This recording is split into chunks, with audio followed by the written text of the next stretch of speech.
This is a video on just basic understanding of Botox. I perhaps say this once or twice every single day. So as a prospective patient, when you do come to see me, you'll probably hear me say these words to you.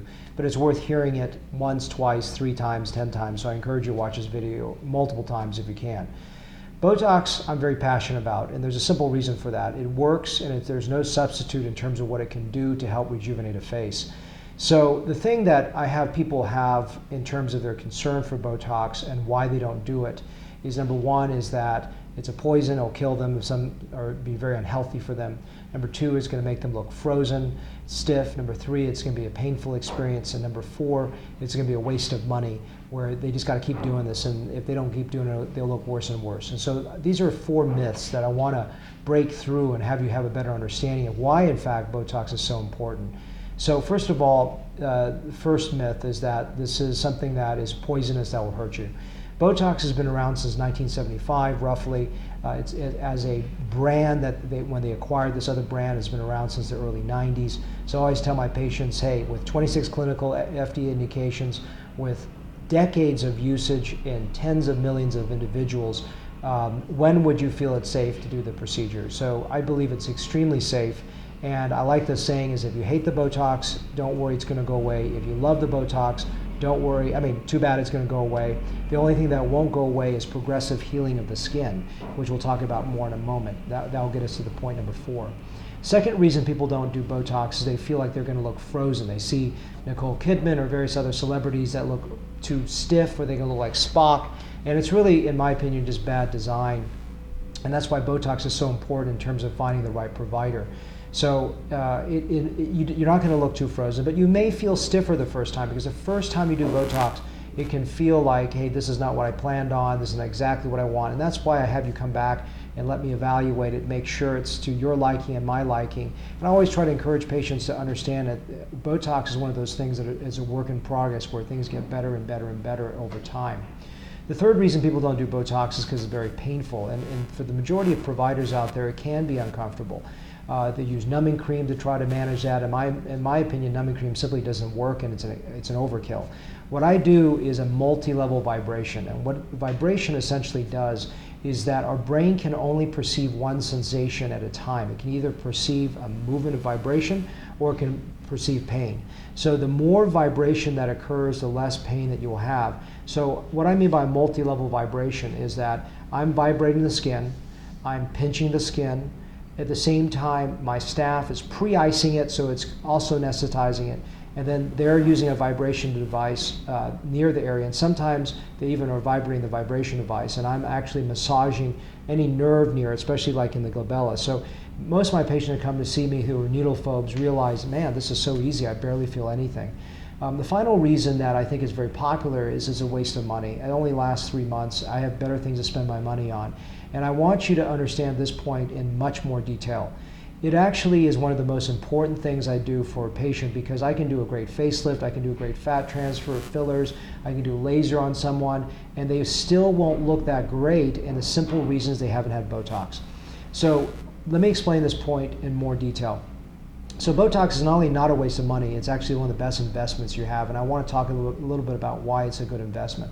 So Botox, what's really amazing is, for those people that have had it, they understand it. If they're 40 years old and they started at 32, they may not even had Botox for a year or two, and they have fewer wrinkles than they did 8 years ago. How is that possible?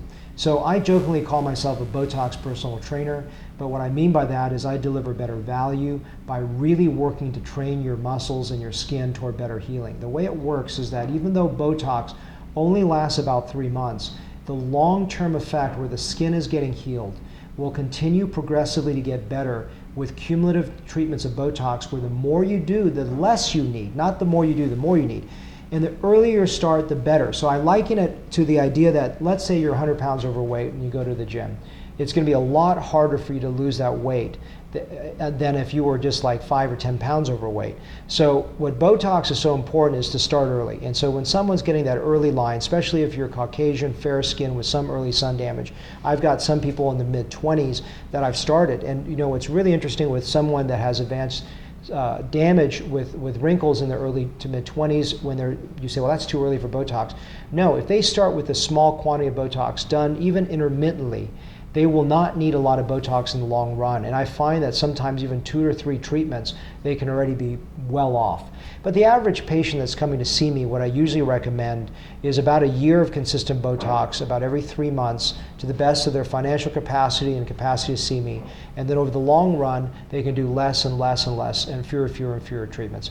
And I give so much value. I've had patients fly in just from Hong Kong all the way here just for a treatment in Dallas, and they fly right back all the way. I've had people flying from New York, everywhere, and I really believe I provide a much more natural result, but I also provide value. So value, what that means to me, is over the long haul, you need fewer and fewer treatments. You need less treatment time, or excuse me, less treatment to get the same effect. How does this work? If you're going to say, what is the mechanics of this really affecting your skin in a profound way?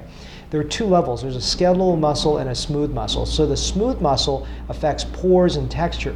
And believe it or not, Botox relaxes all that. So over time, the texture and pores actually start to clean up around the eyes and the forehead.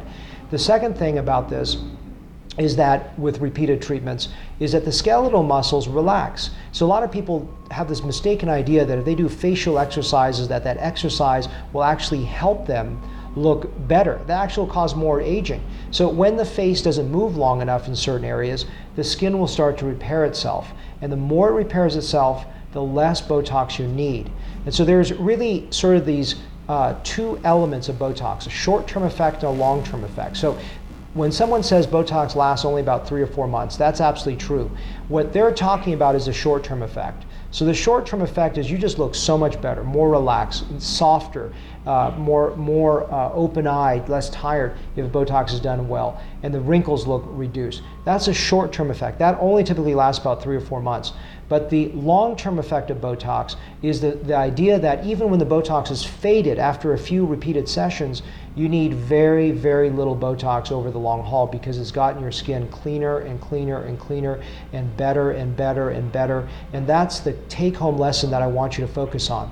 So what I tell my patients in terms of an algorithm or strategy going into the second year, for example, if you can get some relatively consistent doses with me, is that by the time we hit our second year, for example, if financially you say, hey, this is a little bit more than I can budget for, I want to start scaling back, then what I usually recommend for my patients is to go less and less often. But let's say you go 4 months and 5 months and 6 months, and I start to see wrinkles start to return, well then we're scaling back too far. It's like a personal trainer saying, hey, let's lose weight, you've lost all the weight, but you're starting to gain that weight back, well, we need to change the interval. So that's that long-term minimal number of times you need to get the results. The short-term effect is, okay, it's only lasting 3 or 4 months, I look so much better. So if someone says, hey doc, I can afford this every 3 months, keep doing it. It's just like if you can go to the gym more often, you're gonna look better. But the key by the second year is sometimes, let's say you go into that 4 months, 5 months range, or in your third year, you go to every 6 months, but you've got an event coming up and you really wanna look your best, do it, come in and do it at an earlier dose. Do it at 3 months, even though earlier on I said, hey, that's not as critical. Because it's going to help you both the short-term effect, which is what you're shooting for in this case, and also it's going to stimulate and create better long-term healing. So it's always really good. I show this lady, this Korean lady in my before and after gallery who was 61 years old, had done about a couple of years of Botox with me, and she hadn't come in for about 3 years because she was in Korea, and I showed a photo of her at 65. There's no wrinkles. I mean, even 3 years after last Botox, and she even started Botox late in her life. So it's never too late to start. That's Jack LaLanne about exercise. But it's also something that's so potent in terms of what it can do on the short and long run. Also sometimes, let's say you're only at 2 months and you say, Dr. Lam, it's starting to fade a little bit. I really want to look maximal because either I'm getting married or because I'm trying to be on stage and I want to look my best. You can super dose, and I call it a super dose. You can have an earlier dose at 2 months and then probably scale back and go to 4 months for your next dose. So these are some of the basic principles of Botox that I want to espouse that people don't understand, and I think it's so important that there's really no substitute for Botox. In my hands, by the way, there's many products out there. There's Xeomin, there's Dysport, and there's Botox. I'm a Botox fan for now. I've been a fan for 15 years, and the real reason is I've also done split face double-blinded analysis where the patient and I did not know which one I was which side. I even super dosed it with the Dysport, and I still got significantly better results with the Botox. Now that doesn't mean if your provider is giving you great results with Dysport that it's a bad product. Absolutely not. in my hands, my Botox blows it away. The funny thing is, a couple more things is, one gentleman was asking me, a number of units. How many units do you use, Dr. Lamb? And I'll tell you how many units I use. But he says, Dr. Lamb, what's interesting to me is you use 55 units. You charge a couple $100 more than my doctor that's giving me 75 units, but your results look better and last longer. And he's a violinist, and so I said, you know what? So he's a violinist, and he says, Dr. Lamb, why can't all Botox injectors be the same? It's just putting units in your face. That's all it is. I said, no, absolutely not. It's not a unit per unit thing. It's about distribution and how you do it. And I said, well, if you're a violinist, why don't all violinists sound the same? They don't. This is an art. This is not just putting Botox in your face. The other thing for my out-of-town patients that come to see me, I always encourage you to get Botox. This sounds terrible, but even bad Botox will heal the skin. It may not look that good temporarily, and I certainly don't want you to have bad Botox, but even bad Botox will progressively heal your skin. So what I recommend for my patients that do love my work is that if you're in town, schedule a time so that I can get the Botox treatment in for you. But if you're back in your home country, hometown, just find someone that you feel qualified. I've got a lot of good colleagues of mine that do Botox. Find someone that can at least provide some baseline Botox, because that personal training idea, again, is that if I'm the personal trainer giving you awesome results, even if you get modest results elsewhere, you cannot wait a year to see me to do the Botox, especially if you're just starting out. You need that consistency to derive those long-term gains we discuss. So find a local provider that can give you that interval treatment, especially when I cannot provide it. But when you can come to Dallas and allow me to do that treatment, I really think you're going to get a really good boost on the long run. So think about Botox as a long-term investment in terms of skin healing that has no substitute, whether surgically or non-surgical. And it's a great complement to everything else I do to create that long-term beautiful result and also provide some of the short-term gains we discussed.